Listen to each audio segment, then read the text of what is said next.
ada kata-kata tambahan-tambahan narasi-narasi yang dia bikin sendiri, ada dasarnya. Makanya saya bilang begini Ustadz, seandainya nih kita mau jujur-jujuran, ya, apa yang kalian perbuat seperti yang dilakukan Zakir Naik, ulama kalian, membahas-bahas Bible di hadapan 40.000 jemaah, difasilitasi oleh negara, dikawal oleh kepolisian negara Republik Indonesia, didampingi oleh organisasi-organisasi Muslim, MUI ada, Mualaf Center Indonesia ada. Kejadiannya sudah terjadi, nggak mungkin lagi kita balik lagi. Artinya apa? Artinya Ustadz Wafi, kalau sudah seperti itu, maka harus ada keadilan bahwa kami orang Kristen harus boleh juga membahas Quran kalian. Dan ketika kami bahas Quran kalian, ketika kami bahas agama kalian, jangan marah-marah. Apalagi menggeruduk rumah, membuat situasi menjadi huru-hara sehingga polisi terpaksa, dalam tanda kutip terpaksa harus memproses kasusnya. Walaupun kasusnya sebenarnya nggak ada. Seperti itu Ustaz Wafi. Kita nggak bahas materi dulu Ustaz Wafi, kita bahas soal keadilan ini aja dulu lah. Gimana kira-kira?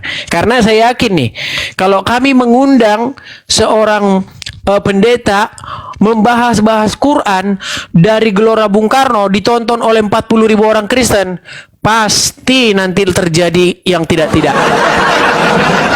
Begitu Ustaz Wafi dari saya pembukaannya. Silakan Ustaz Wafi.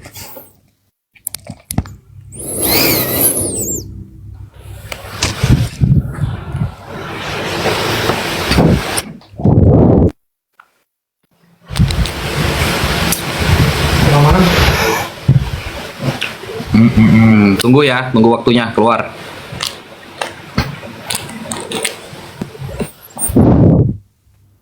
Yuk.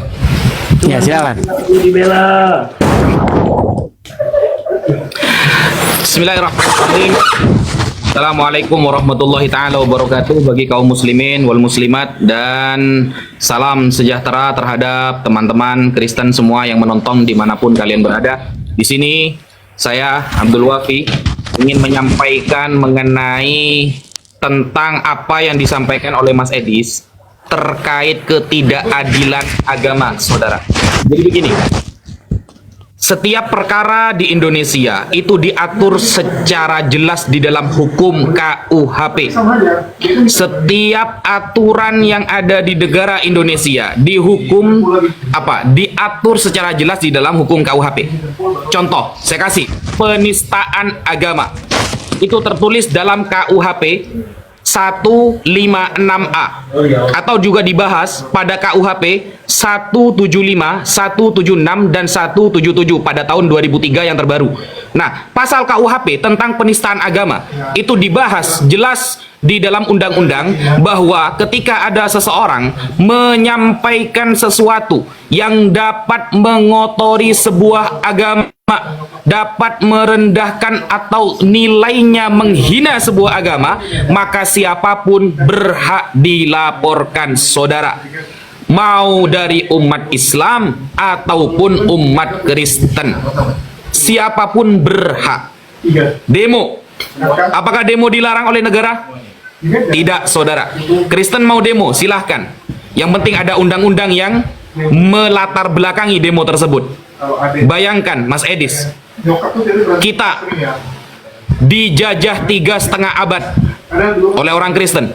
Kemarin yang korupsi 271 triliun dan triliun-triliun yang lain rata-rata orang Kristen.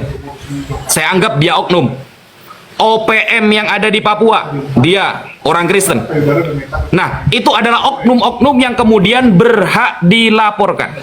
Apakah kemudian demo itu diatur di dalam KUHP, Undang-Undang Dasar? Diatur, saudara. Apakah pemerintah melarang? Tidak. Itu adalah suara masyarakat karena kita adalah negara demokrasi, saudara. Jadi kita mau membahas adil atau tidak versi Indonesia, kita harus paham apa itu KUHP dan bagaimana kemudian Undang-Undang Dasar 1945 diatur, tercatat jelas di dalam aturan-aturan Indonesia. Siapapun boleh melaporkan, siapapun boleh berdemo ketika dia memang merasa apa yang akan menjadi suara dia ditolak oleh pemerintah. Demo, tidak apa-apa. Jangan kemudian Mas Edis menolak sesuatu yang sudah aturannya boleh. Jangan kemudian Mas Edis menolak sesuatu yang aturannya memang kita punya hak. Kalau memang teman-teman Kristen seumpama ada yang mau dilaporkan dalam pihak Islam, laporkan saudara, laporkan. Tidak apa-apa, kita siap. Dan penjara itu sebenarnya hukuman yang sah, ya, hukuman yang sah di negara kita. Kalau kita buka Bible, kita buka Al-Quran, sebenarnya aturan kita sudah jauh berbeda. Contoh, di dalam perjanjian lama, kalau melawan orang tua harus dirajam. Kalau di kita, sangat dilarang untuk melawan orang tua. Itu aturannya berbeda. Nah, kita ini hidup di negara yang aturannya sudah ada. Demokrasi itu sangat disetujui oleh semua pihak. Gak ada satupun yang menolak negara Indonesia negara demokrasi. Jadi kita berbicara hukum itu ada pasalnya, Mas Edis. Harus pahami dulu. Jangan kemudian Mas Edis menolak ini, menolak itu, tidak adil ini, tidak adil itu. Lakukan seperti yang Islam lakukan kalau Anda memang merasa benar. Tidak apa-apa Mas Edis. Kita legowo ketika sumpama ada orang Islam menghujat, menghina Tuhan orang lain. Laporkan sesuai dengan pasal yang sudah Anda tetapkan. Oh, ini mengotori Tuhan kita, agama. Contohnya di dalam Google. Di dalam Google, kalau kita lihat banyak foto-foto Yesus seumpama. Ya, seumpama ya, saya kasih contoh. Kemudian saya menampilkan foto Yesus yang di Afrika, yang kulitnya hitam, yang tidak ganteng sama sekali. Apakah itu kemudian penistaan? Oke, laporkan. Karena foto Yesus menurut sesuai aliran masing-masing berbeda.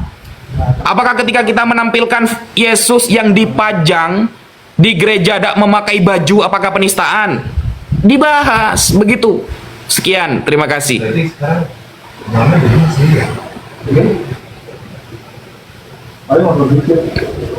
Kalau pagi aku pokoknya janji pada aku nggak bisa bawa kalau itu kalau bawa kedua. Jadi kalau saya ada di desa bawa kan dia pakai jiwa dan bawa masjid, bawa sama baru juga ya. Muslim berapa nanti? 2000.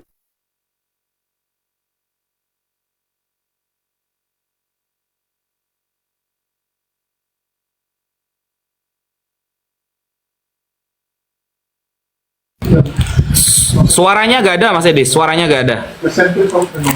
Jadi aku sering tuh kayak yang mereka bahas itu aku coba cari, Iya, jadi Ustadz Wafi, ini kita agak sedikit menyimpang nih Ustadz Wafi. Yang saya bilang tadi begini loh Ustadz Wafi.